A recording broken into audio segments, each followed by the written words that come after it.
దిశ paper ఏ news highlight చేసిందో చూద్దాం. హైదరాబాద్లో ఏఐ వార్ రూమ్ కేంద్రం అనుమతిస్తే ఏర్పాటు చేస్తాం. చాలా మంచిదే. ఇప్పటి వరకు హైదరాబాద్ ఐటీ హబ్గా ఉండే, కానీ ఇక మీద ప్రభుత్వం సహకారంతో ఏఐ హబ్గా మారబోతుంది. అయితే మరి ఐటీ ఉద్యోగుల పరిస్థితి ఏంటి? ఎందుకంటే ఎకనామిక్ సర్వే రిపోర్ట్ పార్లమెంట్లో ప్రవేశపెట్టిన తర్వాత అందులో ఒక మాట చెప్పారు. 55 లక్షలకు పైగా ఐటీ ఉద్యోగులు ఉన్నారు. ఏ యుగం రాగబోతుంది. ఏ వినియోగం పెరిగితే ఐటీ ఉద్యోగుల జాబ్లకి ముప్పు పొంచి ఉంది. సో కేవలం ఐటీ పైనే కాదు, మిగతా ప్రొఫెషనల్స్లో కూడా మీరు సిద్ధంగా ఉండాలి అని కూడా ఒక ఇండికేషన్ ఇచ్చారు.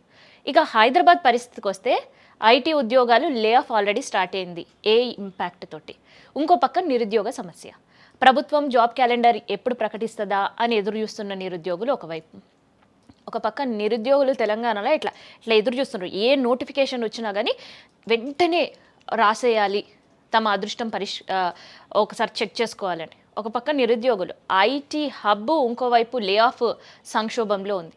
ఈ సందర్భంలో ఏఐకి సంబంధించిన వార్ రూమ్ హైదరాబాద్లో ఏర్పాటు చేస్తే నిజంగానే ఏఐ సంబంధించి హైదరాబాద్ హబ్గా మారే అవకాశం ఉంటుంది. కానీ ఐటీ ఎంప్లాయీస్ పరిస్థితి ఏంది?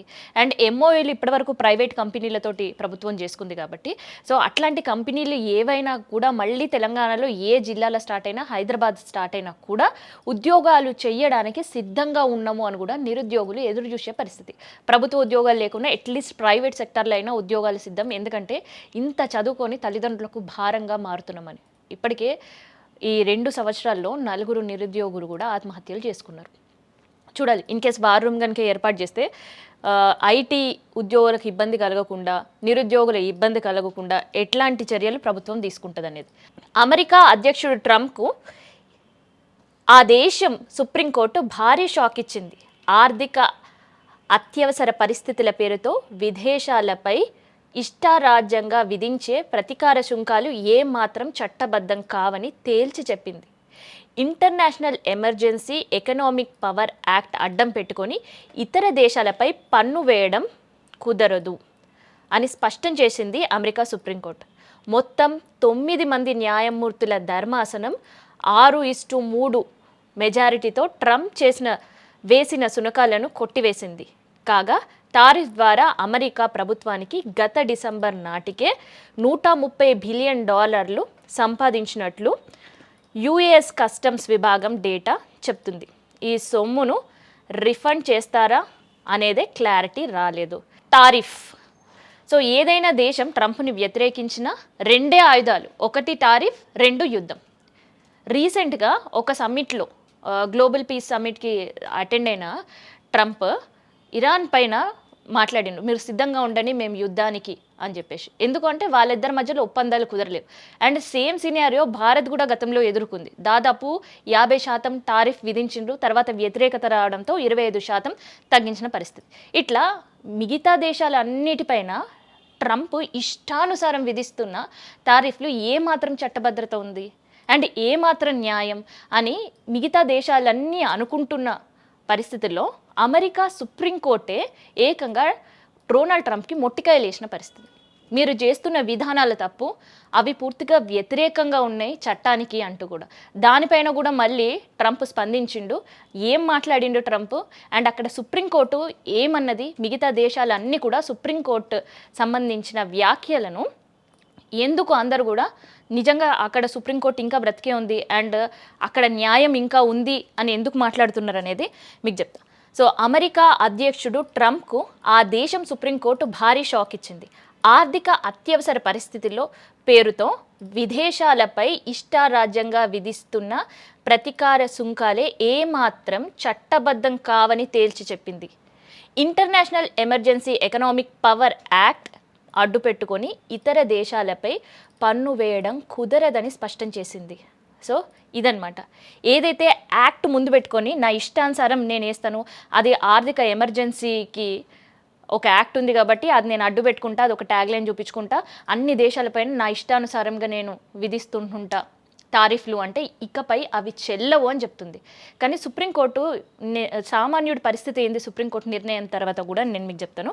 అయితే ఇక్కడ మొత్తం 9 మంది న్యాయమూర్తులతో ధర్మాసనం 6:3 మెజారిటీతో ట్రంప్ వేసిన సుంకాలను కొట్టివేసింది. కాగా టారిఫ్ ద్వారా అమెరికా ప్రభుత్వం గత డిసెంబర్ నాటికి $130 బిలియన్ సంపాదించుకున్నట్టు యుఎస్ కస్టమ్ విభాగం డాటా చెప్తుంది. ఈ సొమ్ము రిఫండ్ చేస్తారా అనేదే క్లారిటీ రాలేదు. ఇక్కడ ట్రంప్ ఆయన ఇష్టానుసారం దేశాల మీద టారిఫ్లు వేసిండ్రు. ఆ దేశాల ప్రభుత్వం కట్టింది. కానీ అది ఎక్కడి నుంచి వచ్చింది? ఇక్కడ బలైంది సామాన్యుడే. సో ఏదైతే $130 టారిఫ్ ఉందో అది విదేశాలకు మళ్ళీ ఇచ్చేసేయాలా, లేదంటే అమెరికా ప్రభుత్వం అకౌంట్లోకి చేరుతుందా అనే దానిపైన అక్కడ ఉండే సుప్రీం క్లారిటీ ఇవ్వలేదు.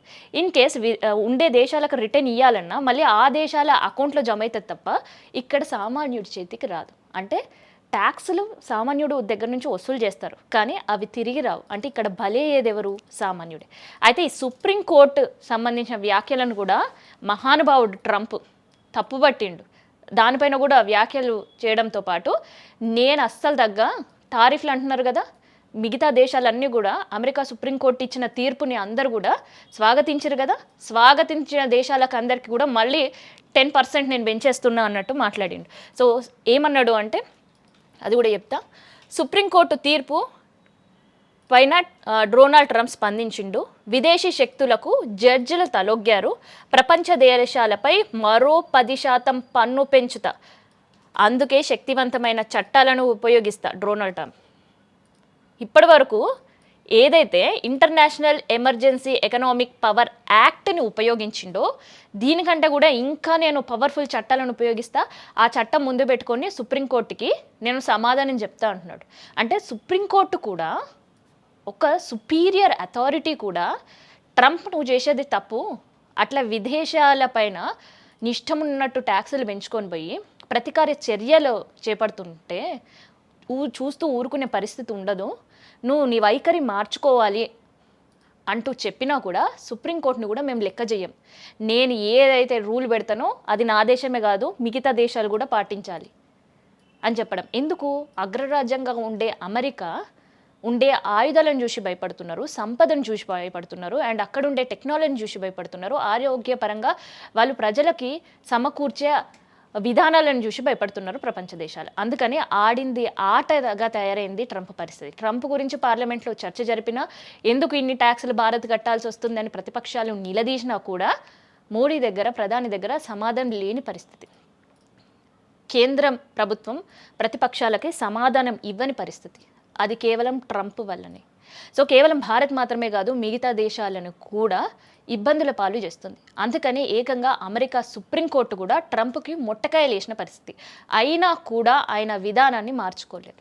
ఇంకా 10% పెంచుతారంట, ఇంకా 10% పెంచుతా అని వ్యాఖ్యలు చేశారు. మరి దీన్ని సుప్రీంకోర్టు ఎంత సీరియస్గా తీసుకుంటుంది అనేది చూద్దాం. ఎందుకంటే అమెరికాలో చట్టాలు చాలా కఠినంగా ఉంటాయి. తప్పు చేసిన వాళ్ళని వదిలే అని మనం వింటూ ఉంటాం, అనుకుంటూ ఉంటాం, మాట్లాడుతూ ఉంటాం. నిజంగానే ఇదే నిజమైతే ట్రంప్ పైన ఎట్లాంటి చర్యలు తీసుకుంటుంది అక్కడి సుప్రీంకోర్టు అనేది కూడా చూద్దాం. లొంగుబాటలో మావోయిస్టుల అగ్రనేతలు, కర్రెగుట్టలో కూంబింగ్ కొనసాగుతున్న వేళ అనూహ్య పరిణామం. తెలంగాణ ప్రభుత్వం ఎదుట సరెండర్ అవ్వడానికి సన్నాహాలు. ఛత్తీస్గఢ్ తెలంగాణ సరిహద్దుల్లో హై అలర్ట్. ఆపరేషన్ కగార్. కేంద్ర ప్రభుత్వం సక్సెస్ అవ్వాలని కోరుకుంది. 40 రోజులు మాత్రమే గడువు ఉండడంతో కూంబింగ్ని ఇంకా కఠినంగా స్టార్ట్ చేసింది. అందుకని ఎక్కడ ఉండవు కూడా వాళ్ళ ప్రాణాలు సేఫ్గా ఉండాలి అని అంటే లొంగిపోవాలని నిర్ణయించుకున్నారు. సో అందుకనే ఆ లొంగుబాటు కార్యక్రమాలు కొనసాగుతూనే ఉన్నాయి.